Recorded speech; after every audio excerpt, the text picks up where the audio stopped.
أن لا إله إلا الله وحده لا شريك له وأشهد أن محمدا عبده ورسوله أما بعد قال الله تعالى إنما المؤمنون الذين إذا ذكر الله وجلت قلوبهم وإذا تليت عليهم آياته زادتهم إيمانا وعلى ربهم يتوكلون.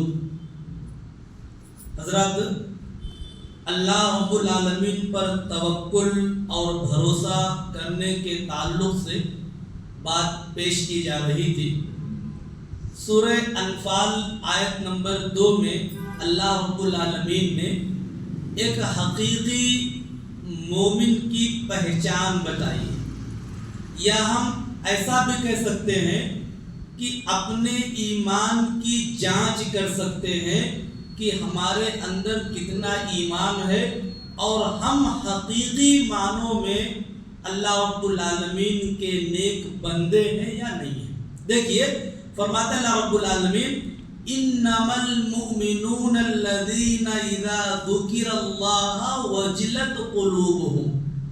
اللہ تعالیٰ فرماتے ہیں حقیقی مومن تو وہی ہیں جب ان کے سامنے اللہ کا ذکر کیا جاتا ہے تو ان کے دل اللہ کی عظمت، اللہ کی جلالت، اللہ کی خشیت سے کانپ اٹھتے ہیں. جب اللہ کا ذکر کیا جاتا ہے تو حقیقی جو مومن ہوتا ہے اس کے دل کانپ جاتے ہیں اللہ کی عظمت و جلالت کو دیکھ کر کے، اس کے ڈر، اس کے خوف کو سوچ کر کے ان کے دل میں ڈر پیدا ہو جاتا ہے. وجلت، کانپنے لگتے ہیں وہ کہ اللہ رب العالمین کے سامنے میدان معیشت میں کھڑے ہونا ہے، اپنی زندگی کا حساب و کتاب دینا ہے.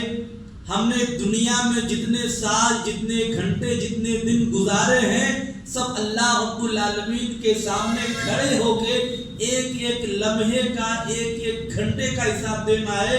اللہ کا جب ذکر ہوتا ہے تو ان کے دل خوف میں آ جاتے ہیں. اور دیکھیے فرماتے ہیں وَإِذَا تُلِيَتْ عَلَيْهِمْ آيَاتُهُ زَادَتْهُمْ إِيمَانًا. اور جب ان کے سامنے اللہ رب العالمین کی آیتیں پڑھی جاتی ہیں، اللہ کے کلام پڑھا جاتا ہے تو کیا ہوتا ہے؟ ان کے ایمان میں اضافہ ہو جاتا ہے. زادتہم ایمانا، کہ ان کے ایمان میں اور اضافہ ہو جاتا ہے. ہم قرآن سنتے ہیں، صبح کو نماز میں قرآن سنتے ہیں، فجر میں قرآن سنتے ہیں. قرآن کو سن کر کے اگر ہمارے ایمان میں اضافہ نہیں ہو رہا ہے، قرآن کی مجلس میں بیٹھ کر کے اگر ہم کو لطف اور مزہ نہیں آ رہا ہے تو اس کا مطلب ہمارا جو ایمان ہے بڑا کمزور ایمان ہو چکا ہے.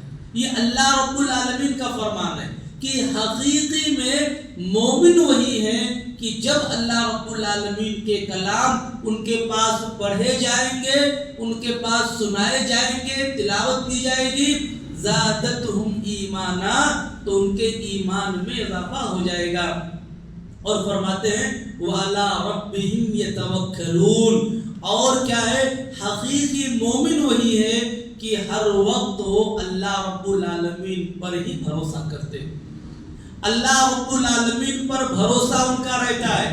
اللہ رب العالمین کے اوپر اعتماد کیسے ہے کہ وہ 1000 سے زائد لشکر ہے، ان سے جنگ کرنے کے لیے 313 غریب بوڑھے بچے کی جماعت مل کر کے بلا تلوار، بلا گھوڑے جنگ کرنے کے لیے نکلی.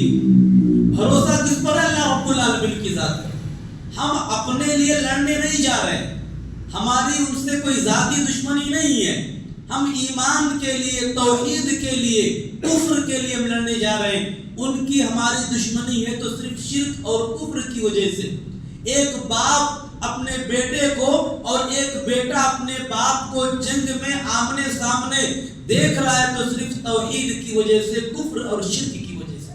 تو اللہ رب العالمین پر ان کا بھروسہ تھا کہ اللہ رب العالمین ہے اور جنگ میں نکل گئے.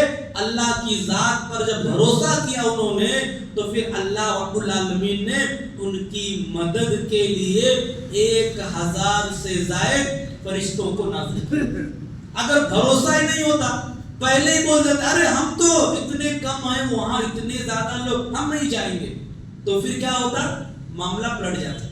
لیکن بھروسہ تھا ان کو کہ ہم توحید والے، اللہ ہماری ضرور مدد کرے گا، ہمارے ساتھ نبی کی ذات موجود ہے، اللہ رب العالمین ضرور ہماری مدد کرے گا۔ اور اس بھروسے پر جب جاتے ہیں تو پھر اللہ رب العالمین ان کے بھروسے کے مطابق 1000 سے زائد فرشتوں کو نازل کرتا ہے۔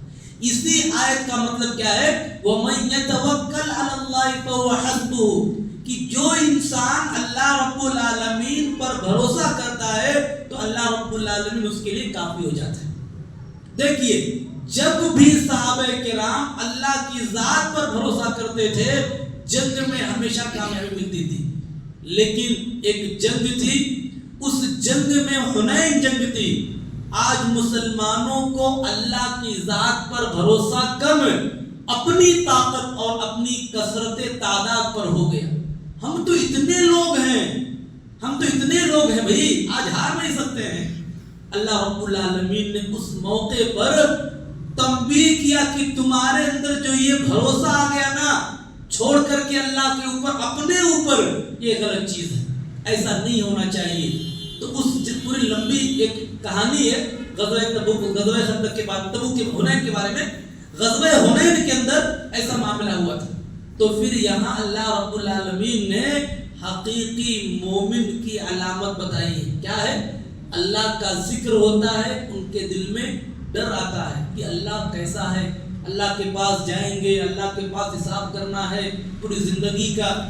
ہم کیمرے سے ڈرتے ہیں کہ ریکارڈ ہو جائے گا، لوگ کیا کہیں گے، تو اللہ سے کیوں نہیں ڈر؟ یہی چیز جب اللہ کا ذکر ہوتا ہے اس کے اندر ڈر پیدا ہو جاتا ہے۔ اور دوسری چیز کیا ہے کہ جب قرآن پڑھا جاتا ہے ان کا ایمان زیادہ ہوتا ہے۔ کیا ہمارا ایمان زیادہ ہو رہا نہیں ہو رہا؟ ہمیں خود محسوس ہوتا ہے۔ اگر ہو رہا ہے، ذکر کی مجلسوں میں بیٹھنے پر، قرآن کے درس میں بیٹھ کر سننے پہ لطف آ رہا ہے، تو مطلب ہمارا ایمان میں اضافہ ہو رہا ہے۔ اور تیسری چیز فرمایا کہ اللہ رب العالمین کی ذات پر وہ ہمیشہ بھروسہ کرتے ہیں۔ تو اگر ہم ایمان والے ہیں، کیا ہمیشہ ہم اللہ کی ذات پر بھروسہ کرتے ہیں کہ اللہ کو چھوڑ کر اور لوگوں پر کرتے ہیں؟ تو پھر ہمارا ایمان کمزور ہے۔ اسباب اختیار کیجئے، کوشش کیجئے، لیکن بھروسہ اللہ رب العالمین کی ذات پر۔ روزی روٹی کے لیے گھر سے باہر نکلیے، لیکن بھروسہ اور اعتماد اللہ رب العالمین کی ذات پر۔ اللہ تعالیٰ ہم تمام لوگوں کو قرآن اور حدیث کے مطابق زندگی گزارنے کی توفیق عطا فرمائے، حقیقی اور سچا مومن بننے کی توفیق عطا فرمائے، اللہ کی ذات پر ہی ہمیشہ اور ہر وقت بھروسہ کرنے کی توفیق عطا فرمائے۔